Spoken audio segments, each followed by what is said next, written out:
Hello दोस्तों, मैं प्रियंका स्वागत करती हूँ आपका अपने चैनल पर। तो आज जो मैं टॉपिक लेकर आई हूँ आपके लिए वो है इंग्लिश ग्रामर का कहने के लिए छोटा लेकिन बहुत ही इंपॉर्टेंट रोल प्ले करने वाला टॉपिक। जी हाँ, स्पेलिंग रूल्स।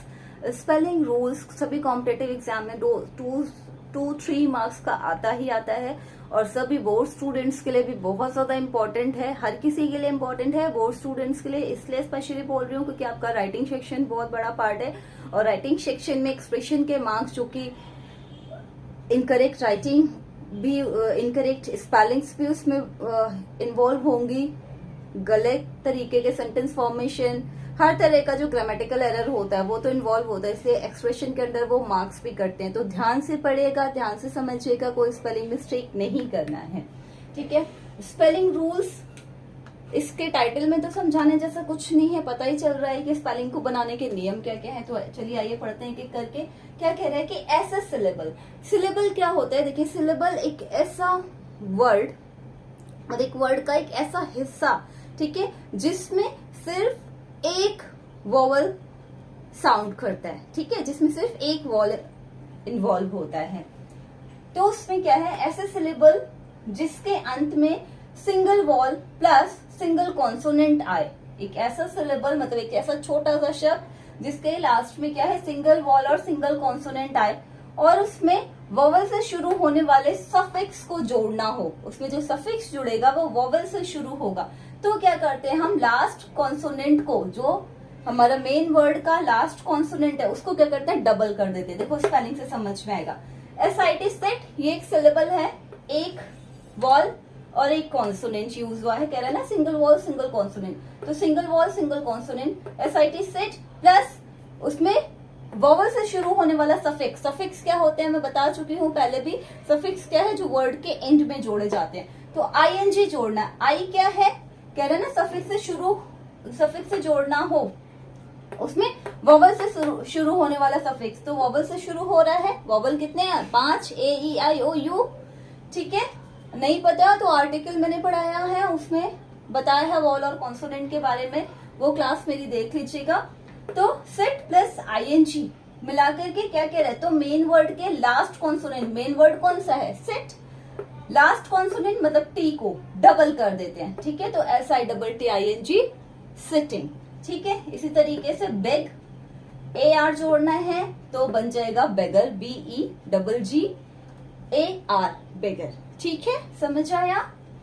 दूसरा रूल कहता है अगर सिलेबल एक से ज्यादा हो, एक से अधिक सिलेबल के लिए मतलब ज्यादा वॉवल। अब देखो ये जैसे शब्द है तो सब और मिट, 2 पार्ट्स में 2 वर्ड्स यूज हुए हैं ना। तो यहाँ पे क्या कह रहा है कि अगर एक से अधिक सिलेबल वाले शब्दों के अंत में यदि सिंगल वॉल सिंगल कॉन्सोनेंट आए, तो आ रहा है ना single wall single consonant IT, और सफिक्स को जोड़ने के लिए लास्ट कॉन्सोनेंट को डबल कर देते हैं। ऐसे केस में क्या करते हैं? सफिक्स को जोड़ने के लिए क्या करते हैं? जो लास्ट वाला कॉन्सोनेंट होता है उसको डबल कर देते हैं। कंडीशन ये है, यहाँ पे लिखा है कि जो आपका मेन वर्ड का कॉन्सोनेंट है ना वो स्ट्रेस्ड होना चाहिए। स्ट्रेस्ड मतलब वो तेज साउंडिंग के साथ उसकी आवाज आनी चाहिए। ये नहीं कि पार्शियली या कंप्लीटली साइलेंट हो, वो वाली चीज नहीं। जैसे सबमिट, समिट ऐसे नहीं बोलते, सबमिट ट साउंड आ रहा है, अकर र साउंड आ रहा है, तो ये लास्ट वाला कॉन्सोनेंट क्या है? इसके ऊपर स्ट्रेस होना चाहिए, ठीक है, स्ट्रेस होना चाहिए। तो क्या कह रहा है? एक से अधिक सिलेबल अगर आते हैं और उनके लास्ट में सिंगल वोवल सिंगल कॉन्सोनेंट है तो क्या करेंगे हम? सफिक्स को जोड़ने के लिए लास्ट वाले कॉन्सोनेंट को डबल कर देंगे। तो सबमिट प्लस, चाहे हम इसमें ING जोड़े चाहे हम इसमें ED जोड़े, अगर हम ING जोड़ते हैं तो भी क्या होगा? SEBMITTING, सबमिटिंग, और ED अगर जोड़ना है तभी भी SEBMITTED, सबमिटेड, ठीक है। क्लियर हुआ? दूसरा शब्द भी ऐसी एग्जाम्पल है। अकर में अगर हम ING जोड़े या ED जोड़े वो भी बन जाएगा वैसे ही। अकरिंग डबल R हो जाएगा और अकड़ डबल R हो जाएगा, ठीक है।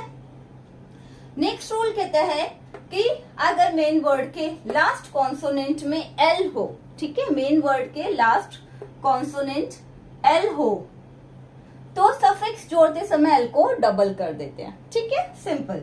कंट्रोल में अगर आईएनजी या ईडी जोड़ना हो तो कंट्रोलिंग हो जाएगा, double L I N G, controlled, double L E D. ठीक है, इसी तरीके से ट्रेवल में ईडी या ईआर जोड़ना हो तो जोड़कर बन जाएगा क्या, ट्रेवल्ड, डबल एल ईडी, या ट्रेवलर, डबल एल ईआर।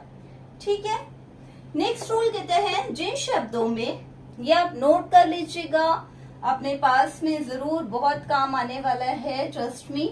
बहुत ज्यादा मिस्टेक्स होती हैं और एक क्विक रिवीजन हमें चाहिए होता है एग्जाम टाइम पे, क्योंकि छोटी सी चीज है, हम अवॉइड कर देते हैं, अरे स्पेलिंग तो बना ही लेंगे। देखिए जिस समय हमारे पास स्पेलिंग आती है ना, तो ये तो कॉमन स्पेलिंग है ना, जो स्पेलिंग आती है हमारे पास एग्जाम्स में, कॉम्पिटेटिव एग्जाम्स में स्पेशली, वो आपको पता ही नहीं होता कि कहाँ से आई है। कई बार बहुत नई होती है, कंफ्यूजिंग होती है, ये तो इसी वाली है, कंफ्यूजिंग होती है। हम जब प्रैक्टिस करेंगे तो हर तरह के वर्ड्स को इन्वॉल्व करेंगे। ठीक, जिन शब्दों में साइलेंट ई आए तो ई को हटा देते हैं, अगर सफिक्स वॉवल से शुरू हो तब। ठीक है, मतलब क्या कह रहे हैं, अगर मेन शब्द के अंत में ई आता है लेकिन उसका प्रोनाउंसिएशन नहीं है, ठीक है, वो हो या नहीं हो, उसका प्रोनाउंसिएशन पे कोई फर्क नहीं पड़ना है, और उसमें जोड़ने वाला सफिक्स किसी वॉवल से स्टार्ट हो, तो क्या करेंगे, उस कंडीशन में क्या करेंगे, ई हटा देते हैं। लेकिन अगर सफिक्स कॉन्सोनेंट से स्टार्ट होगा तो नहीं हटाएंगे। ध्यान से समझिए, अगर कोई वर्ड है मेन वर्ड, और मेन वर्ड में आने वाला जो ई है, लास्ट जो लेटर है वो ई है, तो उसको बनाने का क्या रूल है, अगर उसमें वॉवेल सफिक्स जुड़ेगा तो वो ई हट जाएगा, अगर उसमें कॉन्सोनेंट का सफिक्स जुड़ेगा तो ई नहीं हटेगा। कंडीशन ये है कि ई का साउंड नहीं होना चाहिए, वो साइलेंट होने चाहिए। तो देख लेते हैं, HOP होप, होपे तो होता नहीं है, होप, अब HOP है तभी भी हम होप ही बोलेंगे, भाई होप की जगह हॉप कर दोगे। ठीक है, लेकिन ई का कोई साउंड नहीं आना, मूव, सेम वे। तो होप में जब हम ING वॉवल वाला एक सफिक्स जोड़ेंगे तो क्या है, देखो ई हटा दिया, HOP ING, hopping, MOV E plus ING, MOV ING, moving. ठीक है, ई हटा देंगे कब, जब आप वॉवल वाला सफिक्स जोड़ रहे हो। यहाँ पे मैंने जोड़ा कॉन्सोनेंट वाला suffix, HOPE hope plus full, HOPE FUL, hopeful. ठीक है, HATE hate plus full, HATE FUL, hateful. ठीक है, समझ आया। जब ई साइलेंट हो तो वॉवल सफिक्स जोड़ने पर ई हटा देंगे और कॉन्सोनेंट सफिक्स जोड़ने पर ई नहीं हटाएंगे।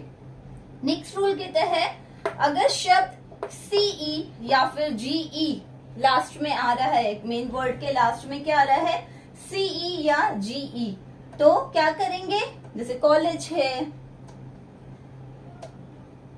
और आपका प्रैक्टिस है, तो इस तरह के कुछ भी वर्ड्स, नोटिस देखो लिखा ही आपके सामने। तो चलिए देखते हैं, CE या GE आ रहे हो लास्ट में तो क्या करेंगे, अगर उसमें AOU, इन तीनों में से कंडीशन है वॉवल्स की, ये अगर तीनों वॉवल सफिक्स जुड़ रहे हैं, AOU, अगर ये जोड़ने होते हैं तो ई नहीं हटाते हैं, ई नहीं हटाते हैं। ठीक है, ई को हटाना नहीं है।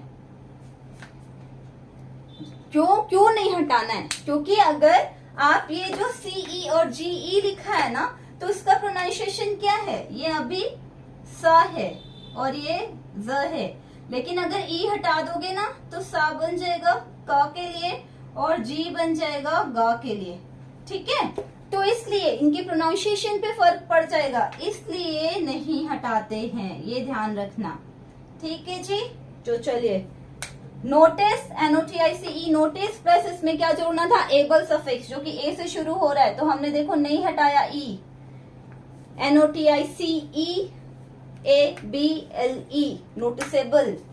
ठीक है, ई लगा हुआ है ये। अगला है करेज, COURAGE प्लस OUS, सफिक्स जोड़ना है, क्या बन जाएगी स्पेलिंग, COURAGE, करेज, अस, करेजियस, जी, अब अगर ई हटा देते तो करे गस होता, अब करेगस नहीं वर्ड होता है, करेजियस। ठीक है, तो इसलिए ई को नहीं हटाएंगे, EOUS, करेजियस। ठीक है, ये रूल थे। कुछ रूल्स और हैं, आइए देख लेते हैं नेक्स्ट स्लाइड में।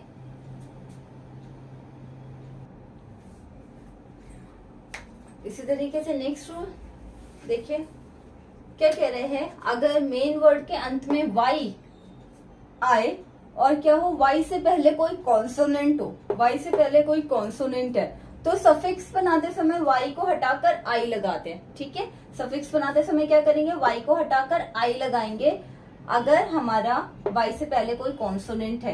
किंतु अगर वाई से ठीक पहले कोई वॉवल आया है तो वाई नहीं हटाते। यहाँ पे देखिए, हैप्पी, वाई से पहले क्या है, कॉन्सोनेंट, ILY सफिक्स लगाना है, हमने क्या किया, वाई को हटा दिया, HAPPILY, हैप्पीली।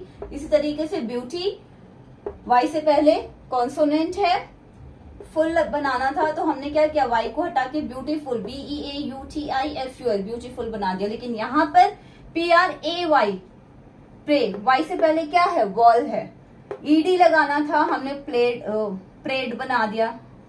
नीचे है आपका प्ले, PLAY, वाई से पहले क्या है, ER लगाना था, हमने क्या किया, प्लेयर बना दिया, वाई लगा हुआ है। ये कुछ एक्सेप्शंस लिखे हुए हैं यहाँ पर, इनकी स्पेलिंग यही रहती है, कोई चेंज नहीं होता है, ये ध्यान रख लीजिएगा।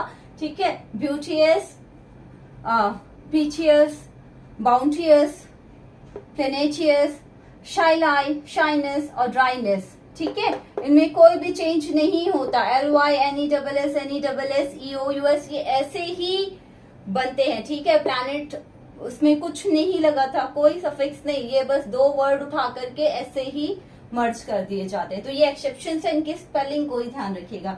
नेक्स्ट रूल कहते हैं कि जिन शब्दों में डबल एल आता है, ठीक है, जिन शब्दों में डबल एल आता है और उनमें सफिक्स फुल जोड़ना हो, जिन शब्दों में डबल एल आता है, जिन शब्दों में मतलब किस पे, मेन वर्ड की बात हो रही है, कि जिन मेन शब्द में डबल एल आया हो लास्ट में और उसमें सफिक्स फुल जोड़ना हो, तो क्या करेंगे, दोनों ही शब्दों में से लास्ट का एल हटा देंगे। जैसे skill, SKILL skill, plus FULL full जोड़ना था, हमने एक स्पेलिंग बनाई SKILFUL। ठीक है, तो दोनों का लास्ट वाला एल हटा दिया। इसी तरीके से विल प्लस फुल बन जाएगा WILFUL, विलफुल, और फुल फिल बन जाएगा FUL, सिंगल एल बचेगा, एक एल हटा देंगे।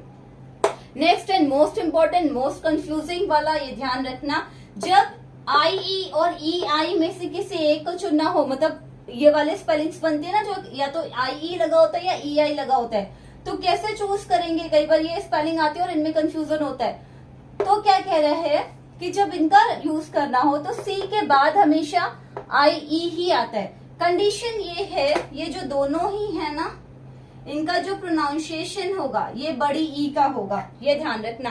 कंडीशन यही है कि जो ये वर्ड में यूज हो रहे हैं, इनका जो प्रोनाउंसिएशन हो रहा है ये बड़ी ई का हो रहा है, तब ही ऐसा है।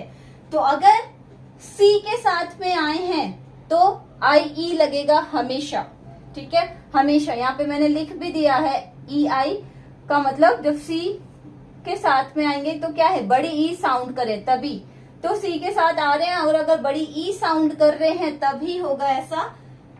ठीक है, और अन्य के साथ में मतलब सी के अलावा कोई और शब्द है तो वहां पे IE लगेगा। कंडीशन ध्यान रखना, ये बड़ी ई वाली, दोनों का प्रोनाउंसिएशन बड़ी ई ही होना चाहिए, तब प्रयोग करते हैं। क्यों? क्योंकि ये है हमारे रूल्स। यहाँ पे कुछ एक्सेप्शन, अब कहना कि आपने तो बोला था कि EI के साथ हमेशा, सी के साथ में EI और अदर के साथ में IE लगता है। तो भाई कंडीशन है जब बड़ी ई साउंड करें तब। जैसे देखिए, कंसीव तो सी है EI आया, रिसीव सी है EI आया, परसीव सी है EI आया, डिसीव सी है EI आया। यहाँ पर देखिए सी नहीं है IE आया, सी नहीं है IE आया, थीफ, चीफ, बिलीफ, रिलीफ।